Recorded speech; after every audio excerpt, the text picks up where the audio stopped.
ট্রেনারকেও ইয়ার্কি মেরে বললাম হ্যাপি টিচার্স ডে। তারপর আজকে খুব সেজে গুজে যাচ্ছি, কোনো দিন এত সেজে গুজে আমি সাধারণত যাই না, তা আজকে ভাবলাম একটু সাজবো।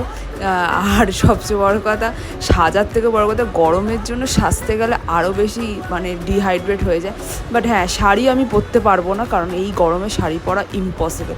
তা আজকে তাড়াতাড়ি ক্লাস সেরে আজকে চলে গেছিলাম একটু হাতিবাগানে, অনেক দরকার জিনিসপত্র কেনার ছিল, কিছু কিনলাম, কিনে তারপর চলে এসেছিলাম শোয়াবাজারে নিজের বাপের বাড়িতে।